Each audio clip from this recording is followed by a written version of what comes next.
Welcome to the party. I'm not here right now, but I want you to listen very carefully. Enough talk. It's showtime.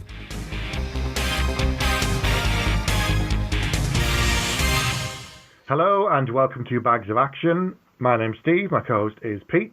Hello. This episode we're talking about another old school classic film. This is Robocop from 1987. Oh, is it 88? Because in the UK it was released in the 88, but I think in America it was 87. Yeah. Do you remember that we're old enough to remember when films came out 1 or maybe even 2 years later in the UK than the US, rather than a week or month before as they do now? Yes. We are both old enough to remember that. But there you go. That's what we're going to be talking about this episode. So before we get into it, when was the first time you saw this? Can you remember kind of how old you were and how many times have you seen this? This is it's just confessions of old people. I think I've seen it twice. That's it? I think that's it, yeah. I've seen all 3 of the movies and I think a bit of the TV series. But I think the first time was probably on VHS, maybe with my older brother. So I'd have been about 14, maybe 15. Mm-hmm. And yeah, then the other time I think it was probably a heavily edited version on TV. And I played the side-scrolling game. I don't know if that counts. Yeah, we all played that. Okay. So no. Yeah, but the difference is you probably completed it. Yes. There, you see. I did. I knew it. My childhood, yes, is different to other people. I've seen this film, I'm going to say like 5 or 6 times maybe. Okay. Maybe 7 times. I've seen it at least 2 or 3 times on TV, that's for sure, with the kind of edited version cut down and, dubbed the swearing and that kind of thing. But I'm sure I've seen it a couple of times on DVD and VHS before that, for those who are old enough to remember. Yep. I've also seen a lot of the other Robocop stuff around it. So I've seen the 3 films. I saw the TV series that they went on to create with Robocop and Robocable, let's not forget. And I played the games, obviously, and I even watched, to my shame, the new Robocop film. I haven't seen that, so that's interesting. Okay. It came out in 2014. Gosh. It would be interesting to see what you make of that, with Joel Kinnaman in the lead role. I like him. As I do. I think he's very good. I've been watching him most recently in Altered Carbon and really enjoying his performance, and also Hannah. One's on Sky, one's on Amazon, one's on Netflix. It's on Netflix, yeah. Fit in both camps, as it were. But, yeah, the new film... Anyway, we're stuck with the old film, the original, the classic. Exactly. So this was directed by... Paul Verhoeven, who went on to do very similar things in Total Recall, Starship Troopers.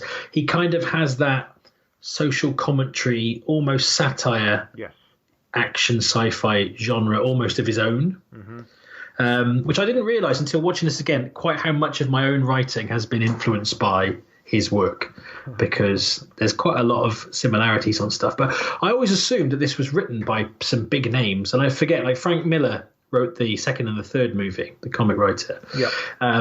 But this was written by an unknown called Edward Neumeier.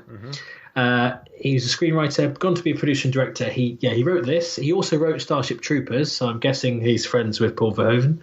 And then he wrote the sequel to Starship Troopers, and he directed the 3rd Starship Troopers movie. And it was co-written by Michael Miner, who I think did some like punch up to the script, like rewrites.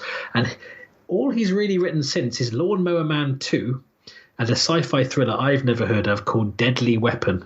Okay. Well, Edward Neumeier has basically done everything to do with Robocop. If you look at his IMDb page in terms of writing credits, he's done everything. Like every TV series, every like reboot thing they did in the 2000s. He's done games, and he's involved in Robocop Returns, which has been announced. What's that? It's the new Robocop film, which they're talking about, where it's Murphy and possibly getting his nibs back, Peter Weller, as the role as Murphy. That would be good. So it's a case of almost what they're doing with Terminator, where we're going to ignore everything else, and we're going to ignore the third one, and we're going to have, like, what would happen if Robocop has been in the suit as a cop for 30 years, or 25 years since the last one was made, and his body what's left of his body has aged, but the world has changed. How does he fit into that world now, still being the only, probably, cybernetic, cyborg human police officer? What's that person like? What is that with the way technology is now, and social media and 24 news cycle, and you can't just go around blasting people away and all this kind of stuff. So that's very interesting if they get Peter Weller back for it, and to have the original writer in again as well. That's intriguing. That is interesting. But to be fair, he also did work on the 2014 one, so Okay. We'll see. Yeah. Okay. So this has got a heck of a cast. It's got it hasn't. It's got like the ultimate 80s kind of B movie almost cast in many ways. So Peter Weller is Murphy, as you mentioned. Nancy Allen as Lewis, his partner. You've got Dan O'Herlihy as the old man. Ronny Cox, who was also in Total Recall and Beverly Hills Cop. Kurtwood Smith, who's in Agent Carter, 24. Miguel Ferrer, who's in everything. Twin Peaks, Iron Man 3. Ray Wise, who's in Dollhouse, X-Men First Class. And then Paul McCrane is in it, who I went on to see an awful lot in ER. Yes, of course. Yeah. So he's Romano. He's in this as well. And it's kind of... It's a very, very, very 80s movie.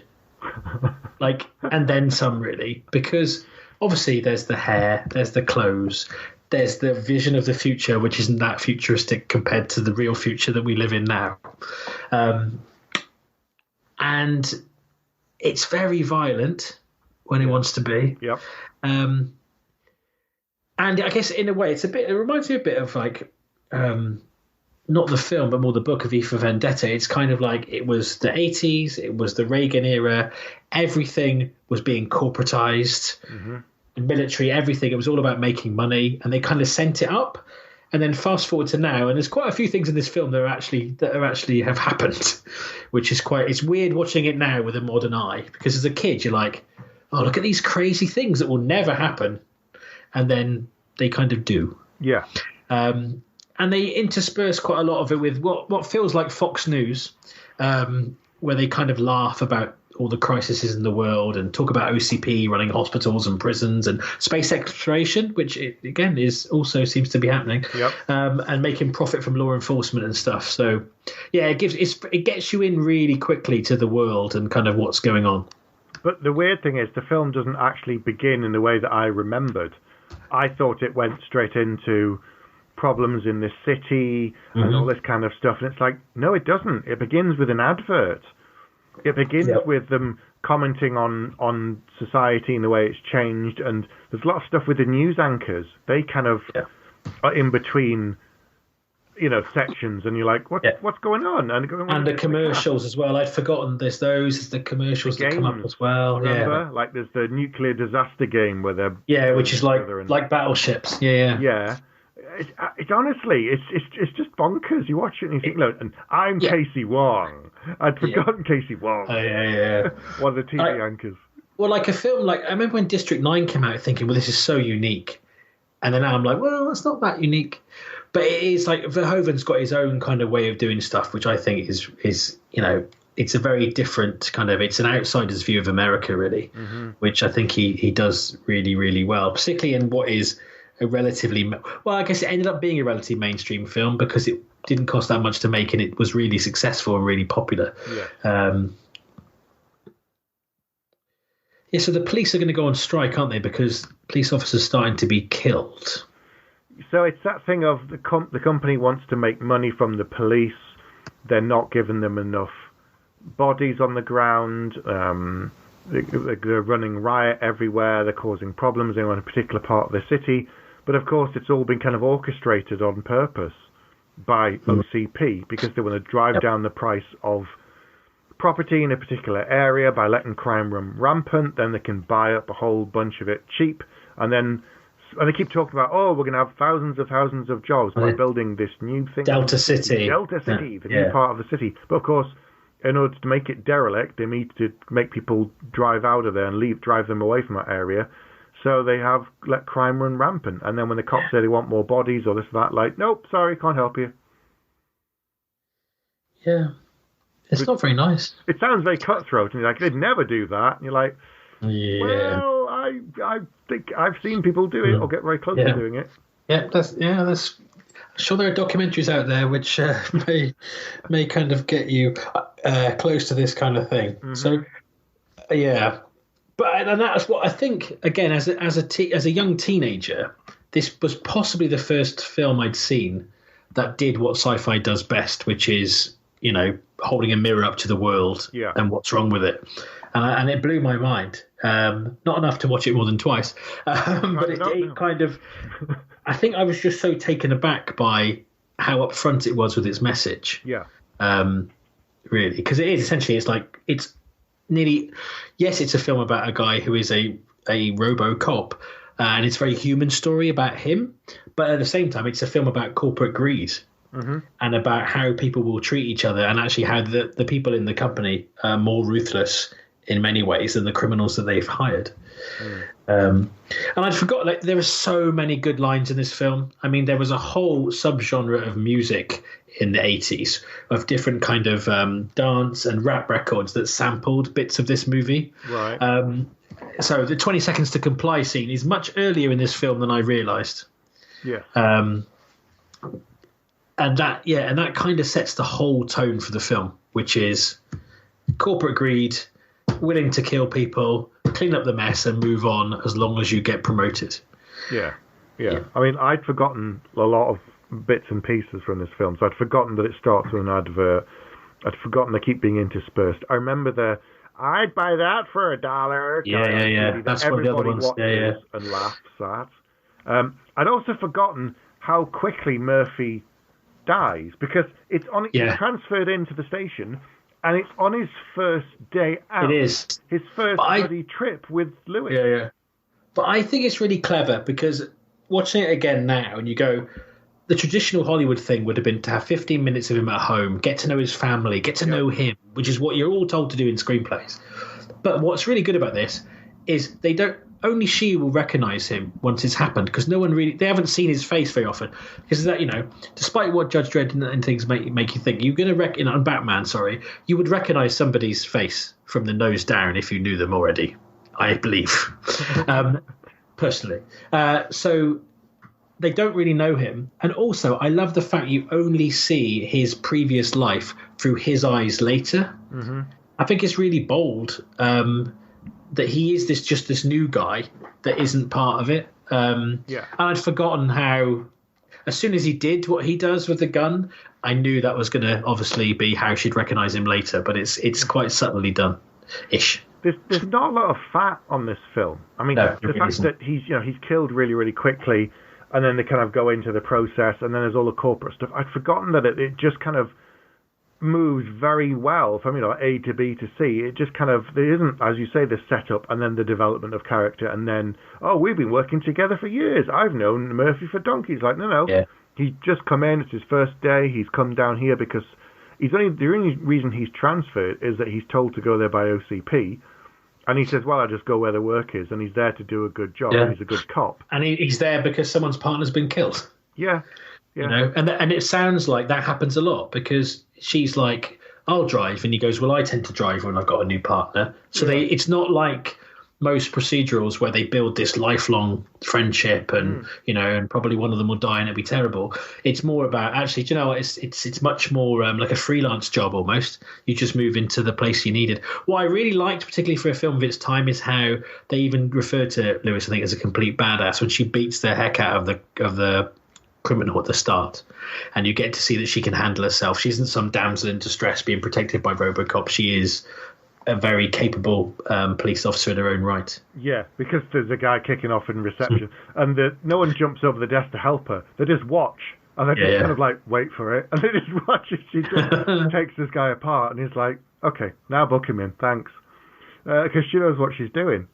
She's been there a while, whereas Paul Murphy dies the first day on the job in this new area of southwest part of the city. So, yeah, it was really quite shocking that that's how fast it happened to him. Yeah.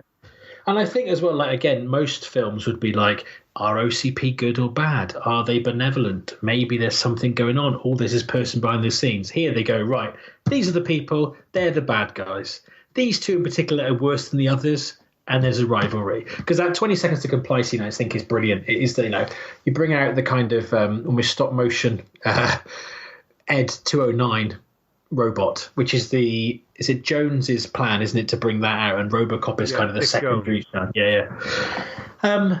it's just, it's not going to work properly, and the guy puts his gun down, and it's like, you have 15 seconds to comply, and that was definitely a playground thing of people who were arguing, giving each other 20 seconds to comply. I'm sure it was, from memory. But yeah, he's not just shot; he is absolutely riddled with holes, and people can just get on with their business, really. If Jones says, "Who cares if it works? We're going to do this, we're going to do that, we're going to sell it to the army," and it's like, wow, he just doesn't care. He just wants to make money for the company however he can by selling them stuff that, isn't going to help the police, isn't going to help the army, but he's like, well, we can sell it here and sell it there, and we'll sell loads of them. And it just goes horribly wrong, which is the only reason that Morton's character, Miguel Ferrer's character, is able to then put the Robocop program into effect and say, no, all we have to do is wait for some poor fool to die. And it's like, that was quite quick. Yeah. And he can handle himself with a gun, which was, they'd set up quite a lot because you don't see him for very long. We find out he's got a son and a wife. Not that we meet them at all. And he does this thing from, I can't which Western. It's like a space TV show. Yeah. And he's a space cop guy. Yeah, so he spins his gun and puts it in its holster, which, again, is some good foreshadowing for what comes later. Mm-hmm. Yeah. There's, just the arguments between the people, the fact that Clarence ended up working with Dick Jones, which I'd forgotten at first. Yeah. Then he goes back to him and says, it's failed. But he said, look, we're going to need this. We're going to build Delta City. It's going to have drugs. It's going to have prostitution. We're going to need someone to run it. And it's like, so even though OCP are technically trying to create crime so they can build Delta City, once it's built, they're planning to then run crime through Clarence. And it's like, wow, Dick Jones is so corrupt. It could almost be a perpetual loop. You just do that until it's a slum. Once it's a slum, you sell it off cheap, you just build it back up, and it's like, it's money for forever, really. It's the corporate side of it, I don't remember being quite such a big thing. I can remember kind of again, maybe it's just because I was so young, I can remember kind of him going up against this particularly kind of violent group of criminals, but I'd forgotten how much it was woven into the fabric of OCP. I think it's part of the thing that when we're younger, you're not focusing on that. You're focusing on the action. Like when I went to see one of the Avengers films, I could hear one of the kids getting bored and fidgety, and at one point said to his mum and dad something like, when to get back to the fighting? Because they're doing the talky bit, and he wasn't interested in that. He wanted to see Hulk punching people. He wanted to see Captain America throwing a shield.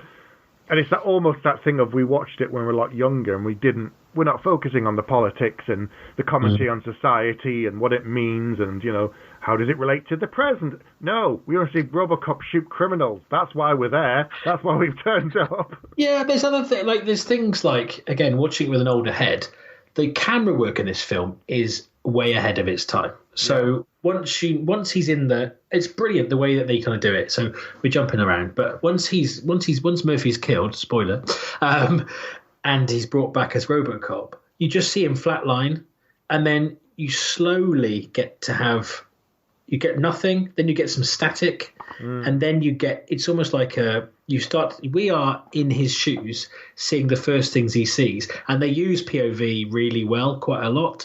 There's other things they do, like there's a scene where in the gents' toilets where Jones overhears Morton talking about him. Yeah.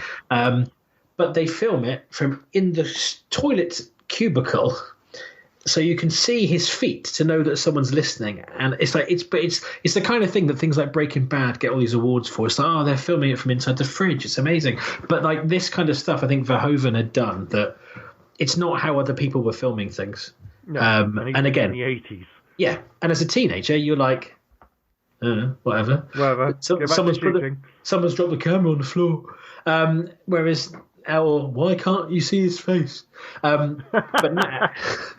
now it's just like, do you know what? This is like really, really cleverly done to put you in his shoes as he's going through this transition. He doesn't know what he looks like. He doesn't know what he's doing. So I thought that was really good. But I guess we should probably go back to how, because him being killed is still pretty brutal, even watching it now. Just before we go on to that, I was going to say, talking about the POV thing, I was going to comment on that. But no, it's fine. As you said, you see it from his point of view, and like the testing period when they're saying, tracking, do this, do that, and they set up a grid. And do you know what I thought, having watched it? And this only came to me watching it recently, and it's because of the last 10 years and the Marvel films. I thought, if they remade it, or in the new remake that they're coming to do, I wonder if they'll do in the helmet stuff like they did with Iron Man. Yeah. Because it would make sense. The way they did it in the 80s was that the camera was his eyes, and we couldn't. I think only occasionally he looked down and saw his own hands, but I don't even think it was very often. But my feeling is a new way to do it would be to do the kind of Iron Man thing where it's not quite the same, but he will have like a tack grid and he'll have like information scrolling down. Whereas in the old days, it was text on the screen to try and simulate that the actual cinema screen is his screen. And it's kind of, that's all they could do then. But now there's a lot cleverer ways of doing it, like the Iron Man within the helmet stuff. Yeah. And heads-up display properly and all that kind of stuff. Yeah, makes sense. Like you'd have a sat-nav thing on one side. He's searching through the database through Bluetooth or something else. At someone's face. Over there, he's got guns and whatever else on his display. Yeah, because watching it now, obviously there's things. A lot of his thing is basically to be able to shoot at the right person, and follow these directives, which I'm sure we'll come on to. But then when he wants information about them, he has to go and plug his spiky finger thing into a computer and then check through records, whereas all that could easily be in his helmet. But it was 1987. I don't think I'd even got my Amiga yet, so I get it. There's no internet, there's no Bluetooth, there's no mobile phones. No. None of this existed when this film was made, which kind of is hard for some people to grasp. But we didn't just sit around playing with sticks during the 80s. Speak for yourself. I had a hoop and a stick. Oh gosh, you were spoiled. Check me. A lump of coal. Anyway, you wanted to go back to his grisly and brutal death. Yeah, you know me. For a laugh. But I'd forgotten it is kind of, there's black humour in this, which feels even more black watching it again, to the point it may not even be humour, but they're pretty brutal. But they find them, they don't wait for backup, and they kind of go on in, which is kind of, I guess, there is no backup. They said there's no one. No. Well, yeah, of course. I suppose they're about to go on strike. There aren't enough people, so they got the option of leaving it or not going in. I completely forgotten that she blew bubble gum, which is what gives her position up. Yeah. And there's a really strange scene where a guy's peeing and then kind of tries to make her look at his penis, and that's what distracts her. Which I don't remember. Well, no surprise. Okay. Yeah. Because you weren't on her POV, I guess. Thank God for that.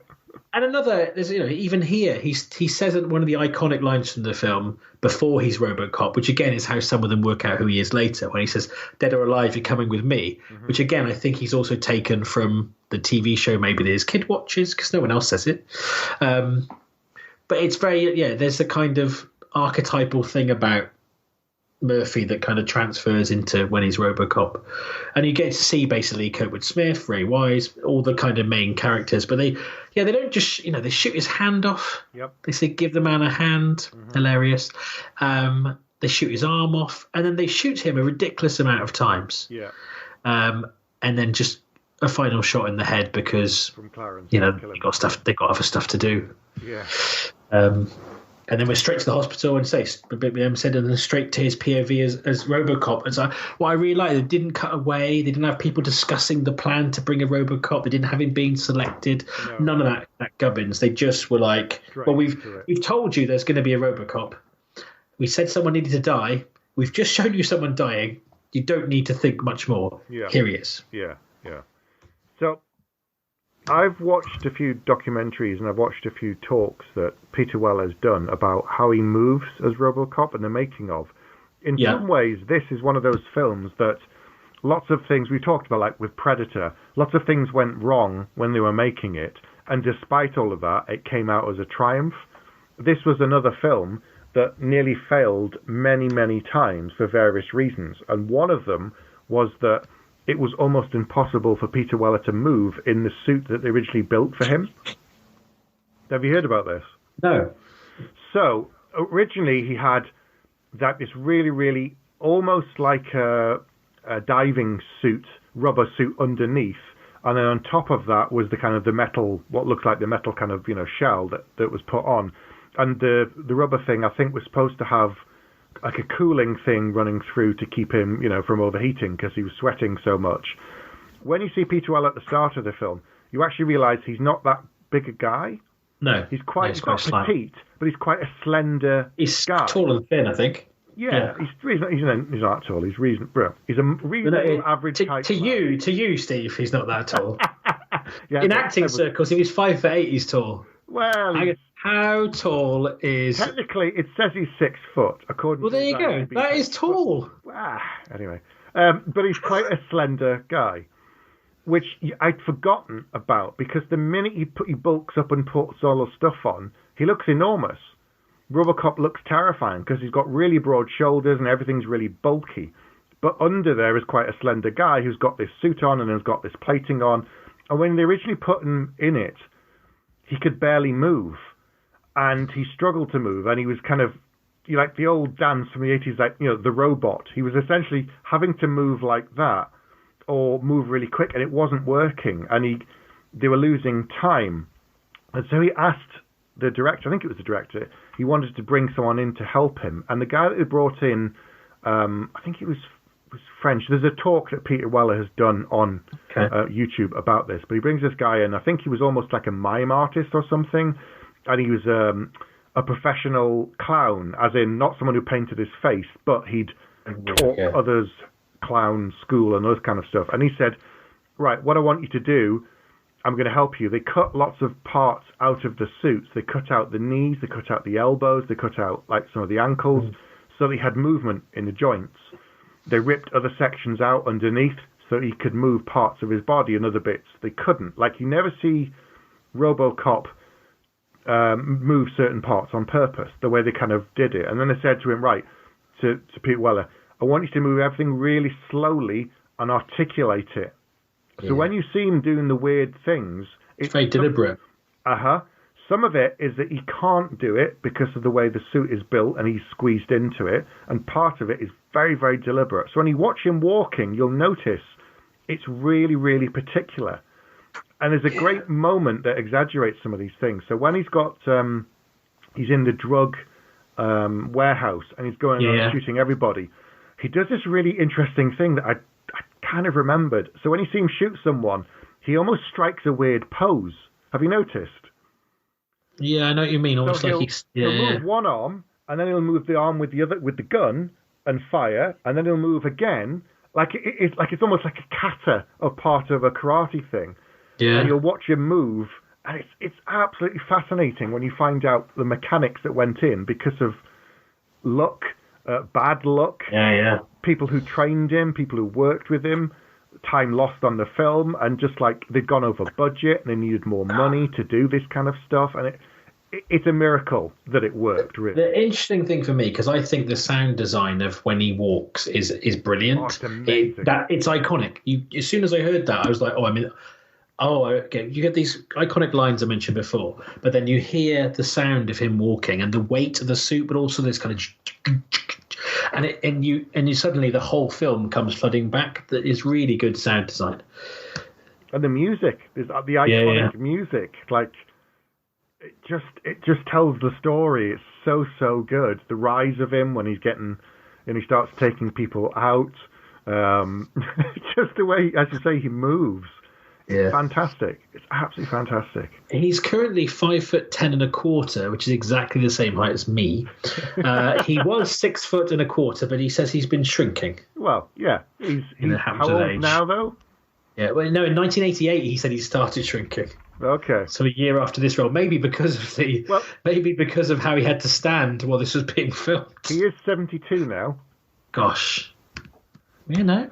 So Patrick Stewart's 79. He's running around. Exactly. This is it. We've had Serene McKellen running around as wizards and Gandalf and Magneto, and now Patrick Stewart's running around as a cop. So, but then again, in the suit, it would be a case of, well, what's aged? His face might have sagged a bit, but then again, that's fine. His brain's still in the jar, essentially, in a metal suit. So what does it matter? So it's a case of he becomes a man out of time, despite being high-tech. Or even, because you're only seeing his chin, you could build that chin in CG. He could voice it, and he could have never aged. Perhaps, but if he's got organic parts, I don't know. He's also died. Well, I think they're just going to ignore that part. Do they not put a pause on your deterioration once you've been pickled and put in a metal suit? Has he been? Yeah, has his? Anyway, we know that he has to eat baby food. Remember, that's true. That's true. To kind of keep those parts going. I forgot when Johnson's like, tastes pretty good. He's like, well, knock yourself out. And just start eating it, going, this is lovely. Anyway. So he gets, again, the things that are coming later do get quite telegraphed, particularly, but it's okay. So you were Prime Directive 1, 2, and 3 are pretty standard police stuff, and then the 4th directive is a secret. Classified to begin with. Classified, yes. It comes up. I don't know why I need to tell him on his screen. He's got it's mainly for us. I think it's for the people at home. Yes, yeah. And then things happen really quickly. This one, you say, it's a very fast ride. So it's not long after this. First time he's on the shooting range, all the cops are there to see him. He's got amazing accuracy, as you'd expect with his tracking system. But Lewis and us see him spin the gun, so she knows as soon as he gets there, because he's been sent to the same precinct, that she's got a very, very strong suspicion that it's Murphy. Yeah, she sees the gun, and I think she just keeps staring at him straight away and thinking something. And it's the voice, because it is still his voice, even though it's been with a bit of modulated a bit. Do you remember what the prime directives are? No. Serve the public trust, protect the innocent, uphold the law. Those are the 3, and then the 4th was any attempt to arrest a senior OCP person results in immediate shutdown. Yes, but we don't know that. Jones had snuck in without any of the others knowing. That was his contribution behind the scenes. I'm guessing you knew those 3 directives not from your notes, but from them coming up on screen while you loaded the game. I did play the game a fair bit, but I think it's probably somewhere in the back of my brain. That's where it's from. Your subconscious, with your 4th directive. You don't want to know what my 4th directive is. I really don't. It's classified. No. Classified, Pete. Can't tell you. So he's very good at being a Robocop. Because he goes off and Robocop straight away, and he stops a robbery in a store. I love store robberies. Yeah. They don't do them in films anymore much, but most films, I was probably a year and a half where every film I watched started with a robbery in a shop. Yeah. Definitely. And so he does that. He handles that very, very quickly and easily. He stops a lady who's going to be raped by shooting between her legs through a skirt, which I think she shoots too high. I don't think that shot works. And then I'm not an expert, and he has got a tracking system. He's a Robocop. I'm not a Robocop. Yep. And then a hostage situation with is he a civil servant, I think? You've got the mayor. I think it's the mayor, I think. Yeah. He sort of completes Die Hard in about 4 minutes. Does. Pretty much, which I think is really good, because it's that they're all kind of 3 standard situations from other action movies from the same kind of time. But it's like, this is how good he is. He's just done these 3 things. And then the news is like very positive. It's like, yeah, there's this Robocop and he's amazing. And they turn to some kids in some Vox Pops and go, he's like you've only seen in comic books. And I'm thinking, because there's lots of rumors that Judge Dredd was a big influence on this movie. Right. I guess just because he wears a helmet. And right, I guess he is judge, jury, and executioner to a certain extent as well. I'm not Judge Jury. Judge Judy. Well, did I say Judge Judy? No, I didn't. He is Judge Judy and Executioner. That's a different film, which I think we should make. Yeah, that'd be great, yeah. Yes, I don't quite think it's because of Judge Dredd. I think it's one of these things that...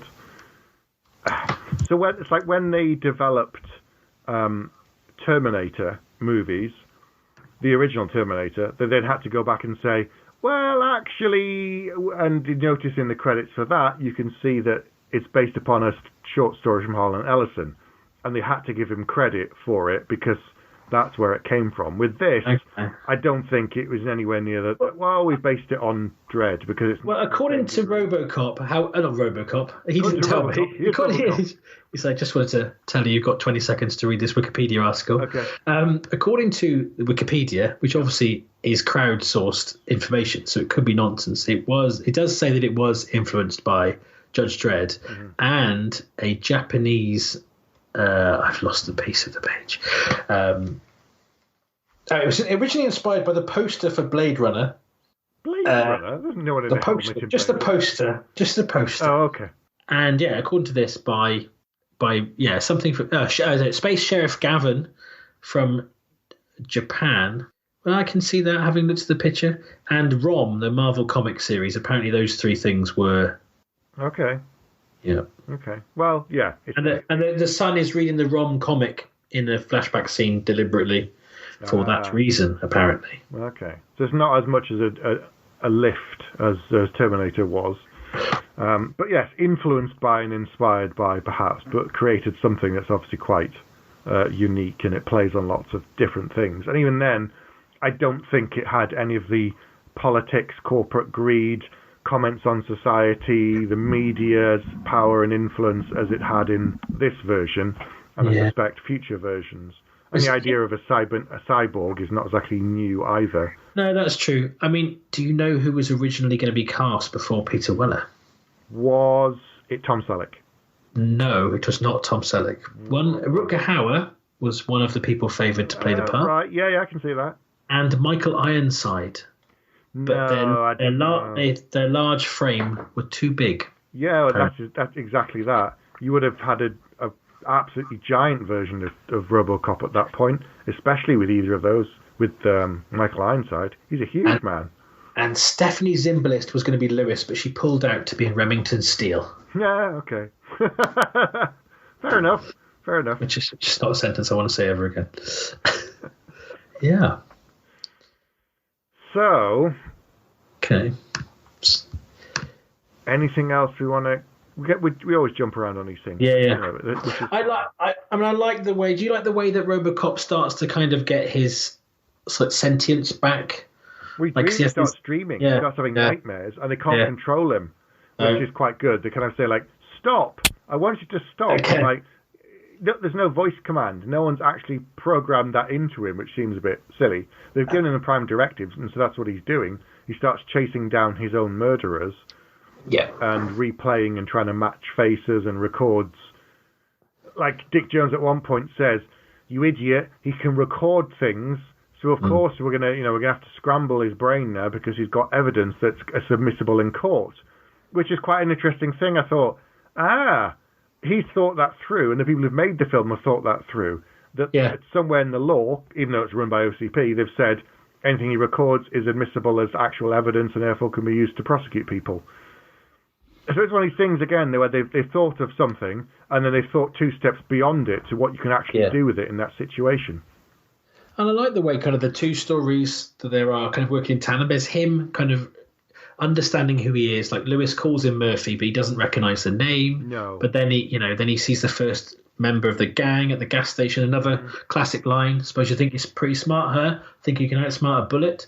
I have said that to someone before, and then I realised I didn't have a bullet, so it was a pointless thing to say. Yes, and he starts to piece stuff together. He realises he's got a home life, and he starts to get his humanity. But at the same time, we're starting to realise that the people he's after are not just going around killing cops for the hell of it. They're actually linked to OCP. So I think it's really clever how he's learning about himself as we're learning about the situation, really. Yeah, and he starts to develop emotions because at that point he hasn't really had them as whatever he's, as you said, the robbery, the attempted rape, the stuff in the mayor's office. None of that has caused any emotion. It's only when he goes back to see his empty house, when he goes after a meal, and he starts to get emotional and gets frozen up. But he recovers really quickly. There again, in another film, he would have had the gas station thing. And then it would have been like 20 minutes later. Like, no, he clicks back in pretty quick and just walks out the gas fire without it exploding. Oh, without it killing him. Even though the whole place goes up and the college guy escapes and stuff. But they just kind of move stuff on really quickly. Even though the film is less than 2 hours, 1 hour 45, it never feels slow and it never feels like it's dragging or treading water. No, there's no scenes that are doing anything other than driving the story forward really quickly. Yeah. It did make me laugh. In a world where we can FaceTime each other, it made me laugh that the timing that went into this scene in real life is, as the characters, like, right, okay, what I want you to do, I want you to go to Bob's house. He's going to be there with 2 models. What I want you to do is I want you to warn him. Then I want you to put this disc in. I'll then, on the video, tell him what's going on before you kill him. But you need to put the video on at exactly the right time so that it finishes when you pull the pin of the grenade. Well, I think it was just he could watch the whole thing, really. I suppose. But it's just funny. It's funny. At the time, it's like, it's a disc. You're going to put a disc in with a video. He's recorded it in advance ready. And whereas now you could just, it's just funny to think of how little we had in those days. Well, if you remember the point where Murphy goes back to his old house that's empty, is now up for sale, and you've got that kind of robot guy going, hello, welcome to the house. Well, this is a lovely kitchen. And it's like the oldest, shittest talking, recording person on the screen. You don't even have those now. Like, you never had them then. That was the only reason they had them in the film, because it was the future. Yeah. I love it.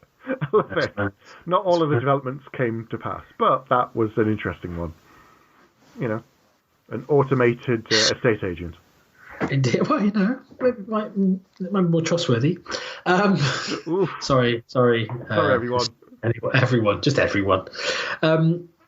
So the scene where, because he rapidly finds the people, because he's very good at being a Robocop.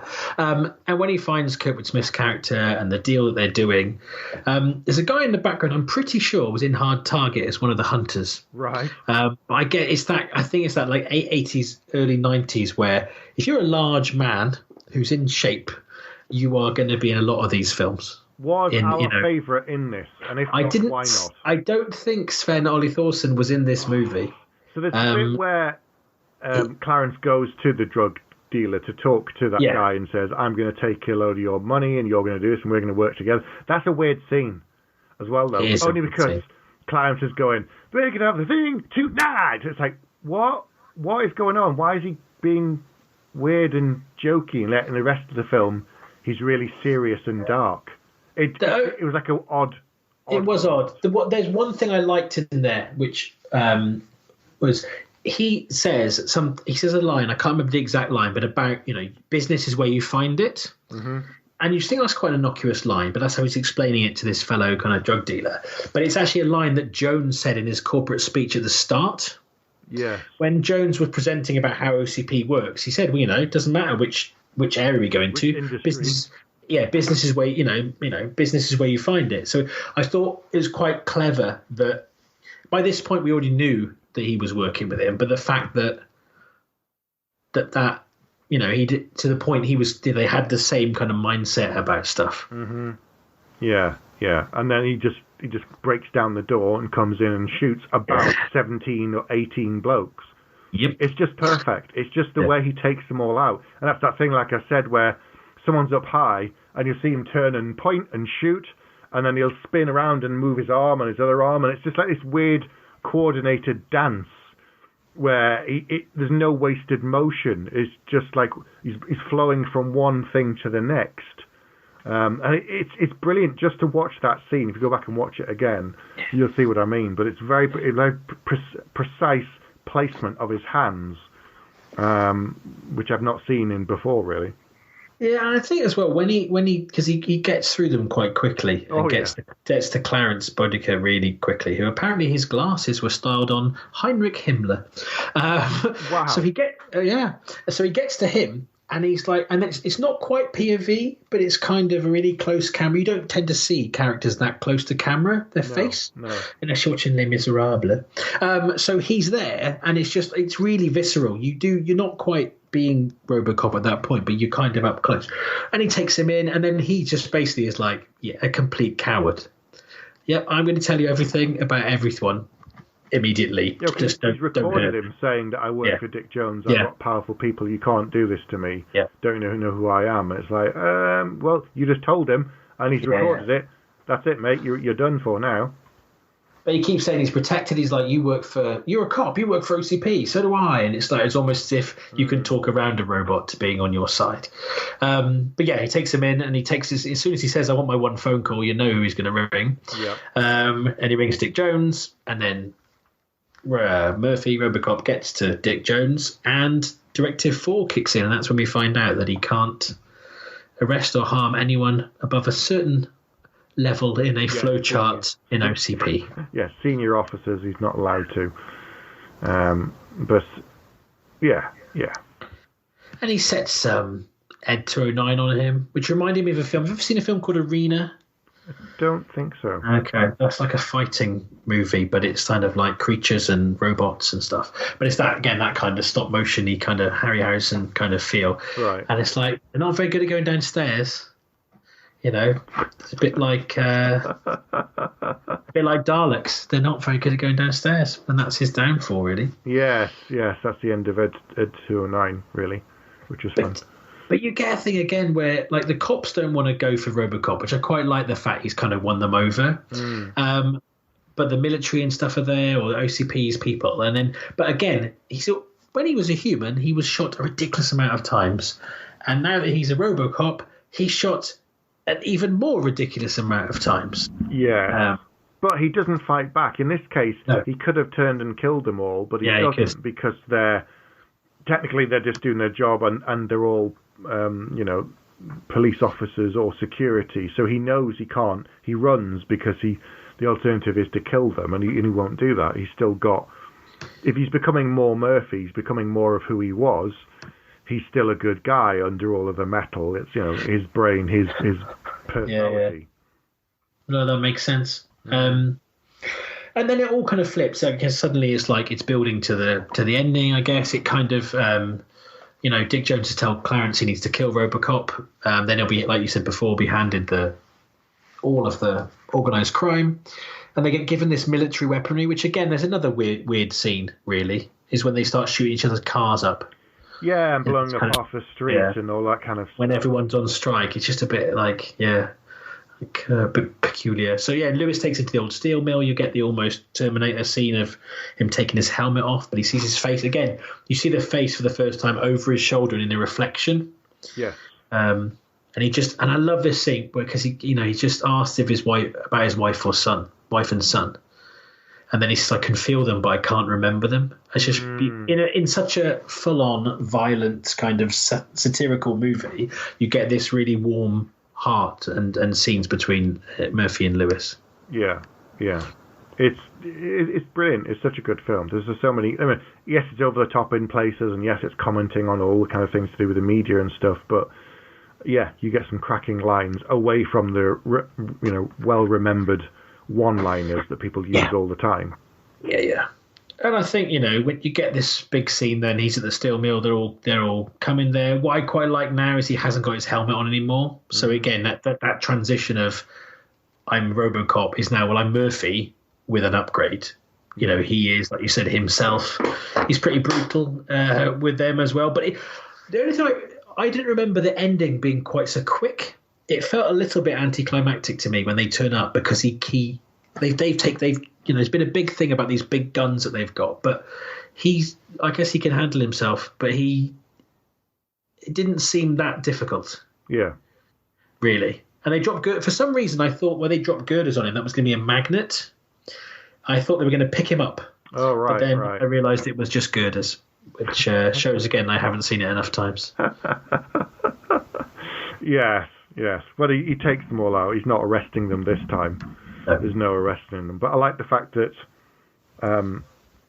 she uses one of the guns on them. Lewis just kind of grabs one of the guns and fires, and she actually kills Ray Wise's character, Leon. She does. Just blows him up. And it's like, after he dropped the girders, that's right. Yeah, absolutely just blows him apart. It's like, whoops, oh well, that's it. End of you, mate. And you get the Toxic Avenger kind of scene of Emil driving into toxic waste and then literally like melting as he comes back out. I read an interview with Paul McCrane in a book from a guy that you interviewed, Born to be Bad, by Ty Singh. He spoke to Paul McCrane about that scene and said, it took him something like 3 or 4 hours to get all the prosthetics on. It's really uncomfortable, really hot, really sweaty. He said that he couldn't really complain, given that Peter Weller was, losing several pounds every day from sweat whilst wearing the Robocop suit. Gosh. And he didn't have to do it every day. He just did it for sort of 2 or 3 days as Emil's grisly, melted, toxic face. Cool. So and then he's pretty much gone through them. There's the bit with Lewis. She doesn't become a Robocop in the other films, does she? No, but it makes you think she will. Why? Well, because she's been badly injured, badly shot. She's crawling along the ground, and she's like, "I'm done for." I can't remember what she says, and I'm falling apart. And he's like, "Don't worry, they'll put you back together." Or so he says something like, "Yeah. They'll fix you," and it made me think, well, it's going to be Robocop 2, which is going to be surely the two of them as partners, both Robocops. But it's not. But I know it's not. It's not. But it's Frank Miller wrote the second and third one, so maybe that was the plan. Maybe that was the plan. I don't know. Well, spoiler. Readings. She dies in what? I think it's the second one or the start of the third one. So. Well, that's just ruined that. But they don't bring her back. He's the only Robocop. He's the only, because every time they try to do it, it fails after him. That's the point. Right. The second one, they have the guy who's controlled by the drugs, Nuke, and it's Tom Noonan. But the brain they use is the drug dealer who's a criminal. But they think that they can control him with this kind of souped-up Ed 209 thing by saying, look, we'll give you the drugs, you do as we say. And then, of course, he breaks his programming just so he can get the drugs by himself. And they have to have a good man in the core in order to build something stronger and powerful, and it doesn't work. So they don't attempt to do it with another cop, probably because OCP wouldn't get away with it again, like they did. But it's only in the TV series later on you get Robocable, who's another cop, who's actually a good guy. But yes, I suspect in the new film he'll be the only one. They'll probably say it's probably banned after him, or anything kind of close to him was banned because of many ethical reasons of using a dead body and keeping it alive long enough to put it into a suit and stuff. So, but yeah, I'd be curious to see what they do with it, looking at it through a modern eye and a modern perspective. Yeah, no, that makes sense. Makes sense. Right. Are we ready to give it a score? I think so. I just want to say that what I did like is that all the way through he doesn't answer the name of Murphy, but then at the very end, when he shows the evidence of Dick Jones, which quite like the fact that Corporate Will then kind of turns on Dick. Yeah. And then he fires him, shoots him out the window, and then it's like, nice shooting, son. What's your name? And he goes, Murphy. And then it ends. That's it. It's the most abrupt ending ever. Murphy. Brilliant. End. Yeah. It's done. But he says, I can't hurt anybody if they're seeing you off. And he goes, You're fired. You're fired. He goes, thank you. Because he knows, thank you. And then he kills him. Oh, that's funny. I was just reading here, actually, that one of the reasons for the commercials was this film was originally rated an X for violence, which is like, would have meant that hardly anyone saw it. So they recut it 11 different times And it was the 12th time that it got downgraded to an R rating, but they put the commercials in and some of the more comedic scenes to try and balance out and make it seem more of a caricature kind of piece. Wow. Okay. That's crazy. That's absolutely crazy. Anyway, so let's do some scores. Ready? Let's do some scores. Nobody's going. Shall I go first? Go on, Pete. I'll go first. Go on then. So I haven't seen the remake because I don't think it was needed. I haven't seen this as many times as I thought I had, actually. Now, in some ways, this is a big story about the US, about the future of law enforcement, about all those kind of things. But it's also a small tale of one guy, which I really liked. I love the social commentary. The way it's filmed is really groundbreaking. The POV screen shots and the clever camera angles. So it's got a lot of heart. It's got some really powerful, violent, visceral action scenes which stay with you. As I said earlier, subconsciously, I think this film made a huge impact on me as a writer, which I never realised until I started thinking about all the things I've written pretty much since. Yep. So at the right age, it's iconic. The sound of his suit, the memorable lines. The ending is a little bit abrupt. Not just the specific scene, but I think the last act feels a little bit like they're just trying to get it finished, which is the only kind of slight drawback. And I don't know, I'm looking at this Die Hard, Predator. So that final act probably makes it not quite perfect. So I'm going to give it 4 bags of action. Okay. Right, okay. Yes, it is a while since I've seen this film. I'd forgotten little elements here and there. It's weird, something that you think you know so well, and then you go back and rewatch it, and it's all the things that you pick up beyond the main beats that I'm finding when I'm rewatching stuff, which just shows you kind of how much you actually retain on something. I enjoyed the quieter moments. I enjoyed the action scenes because I wasn't watching him kill people. I was watching how they did it, how they moved, how he worked with this suit and the restrictions, having done a bit more research on it in the last few years. It felt like a really tight film, very little fat. The technology obviously looks a bit dated. Then again, it was made in the 80s, so I'm kind of forgiving of that. And even the newer version that they did, some of that technology is probably gone in 7 or 8 years since it was made. So I don't think that's a barrier to someone younger nowadays watching this older version and enjoying it, because it's just a solid film. Everything's really good. There's nothing that I really dislike about it. I like the fact that it ends so quickly, and you almost get the kind of freeze frame ending with him just saying who he is. It's a really good film. I really like it. So I'm going to give it a solid 5 bags and say, oh, nice. I love it. It's one of these films that I would have in my collection. I think I have it in my collection somewhere. But this is currently on Netflix, which we both watched it. So it's true. Yeah, I'm going to give it 5. So that's it. So, excellent. Have you seen the original Robocop? If so, get in touch. Let us know what you think. Have you seen the remake? Have you seen any of the TV series that we've mentioned? And what do you think about them doing the new version with Murphy coming back and being an older version with Peter Weller perhaps resuming the role as Murphy? Get in touch in all the usual ways. Come on to email. You can go on the Facebook group. You can follow us on Twitter. Don't forget the YouTube channel. We have weekly 5-minute reviews on there, so check out those. And we'll be back soon with another episode. All right, Pete, wrap us up. Thank you for listening, if indeed you still are. Good night. You have 20 seconds to comply. Good night. You have been listening to Bags of Action. No bullshit. You'd better stick around for the next episode, because if you're lying, I'll be back.